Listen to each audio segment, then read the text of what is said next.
How students cope with sickness on campus. Not leave at all, like we couldn't open our windows. An inside look to quarantine dorm life. A day to remember.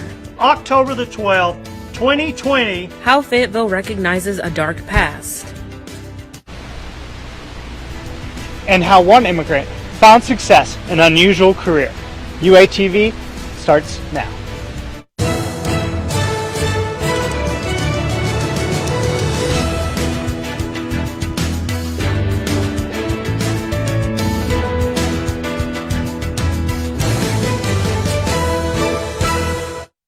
Welcome back to this Monday night edition of UATV News. I'm Kaylin Jackson. And I'm Caden Adderley. Thanks for joining us. Arkansas COVID updated the University of Arkansas's COVID dashboard this afternoon. The dashboard shows 22 new positive cases on campus. The website shows a total of 15 new recoveries, bringing the total recoveries to 1,676. About 95% of quarantine space remains available on campus. In an effort to reduce active COVID cases, the university provides designated quarantine spaces on campus. Students who test positive for COVID-19 can be assigned a temporary space to isolate in. UATV's Sydney Brooks brings us the story. University Housing created reserved dorms this semester for students who've tested positive or have been exposed to COVID-19. One student, after being exposed to the virus, describes her experience of staying home. To not leave at all, like we couldn't open our windows. I literally stared at the wall so much. I really just got unmotivated. I really was just my mental health was down. She shares that this wasn't the first time she'd been exposed to the virus and tested negative. I was kind of very calm about it just because I had a scare at my house over the summer. My dad, he's a pharmaceutical rep, so he's in and out of doctor's offices, and he came back positive one day. And then my little brother came back positive. They both had symptoms. My mom took a lot of precautions. My mom and I never got it just because of what we did. Colbert gives this advice to students living on campus. You don't want to be in the quarantine dorms. It just sucks. And so I would just say make sure you take every little precaution, but just make sure that the decision that you make to hang out with someone or go in a big group, it better be worth it. It better be worth those 2 weeks. Just kind of make sure that you're always thinking about those little things and even the people around you. Because to think that I didn't have it, but because I was exposed, that affected me. York Housing continues to provide these housing accommodations for students.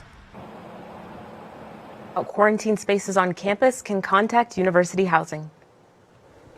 The U of A Chancellor informed students about upcoming events and schedule changes in a new email. Chancellor Sam Metz announced that students would return to on-campus classes following the Thanksgiving holiday. He also reminded students of the State of the University address on Thursday.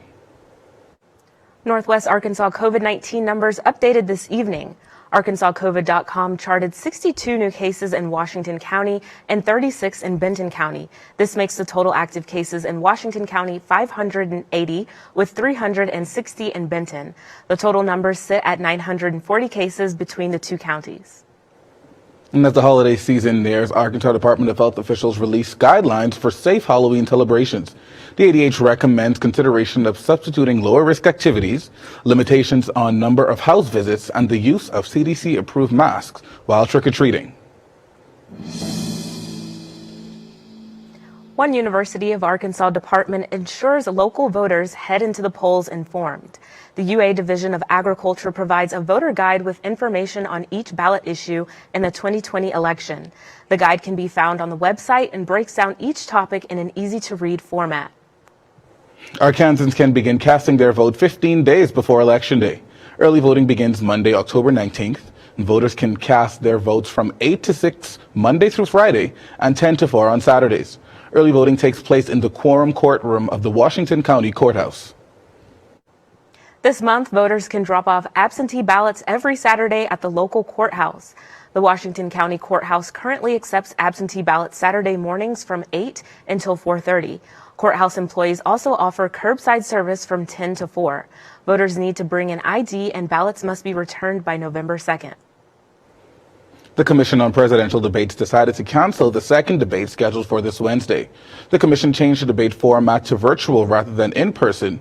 This decision comes after growing concerns surrounding President Trump's COVID-19 test result. Former Washington reporter Jenna Shelton discussed the significance of the presidential debate. Historically, presidential debates have been a great way for Americans to get to know the candidates and to get to know their stance on issues. However, this year, we have a pretty good understanding of the two candidates. The candidates will debate for the final time next Thursday in Nashville, Tennessee.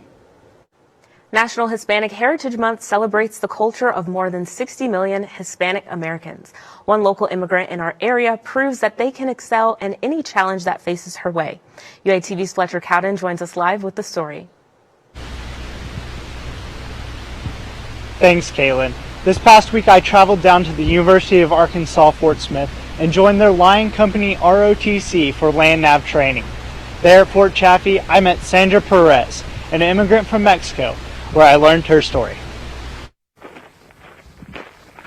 The road to citizenship for most Hispanic Americans could be a difficult path. Private First Class Sandra Perez is a member of the Arkansas National Guard and the Reserve Officer Training Corps. Recently, she was granted her American citizenship. Perez joined the Arkansas National Guard in January 2019. She already had her residence card when she joined the National Guard, which helped her gain her citizenship faster.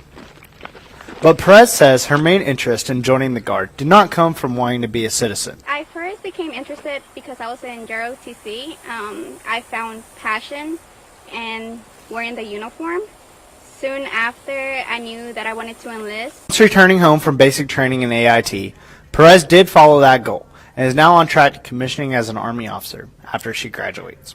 Because I didn't want to be just another number in the military. I wanted to have a voice, and I'm a firm believer that if you want change, you must be that change. Women make up only 16% of the Army and 14% of the officer corps. With the forever changing demographic of the military, more and more women are taking over leadership roles. Being female in the Army brings its obstacles, but I can say those obstacles have made me a better individual. But overall, I can say my experience in the Army has been very, very good. Perez says she hopes to be an influence on future leaders of the Army. Yeah, I might have family in town. Razorback Battalion commissions anywhere between 5 and 15 women officers every year. Reporting live for UATV, I'm Fletcher Cowden. If interested in leadership opportunities on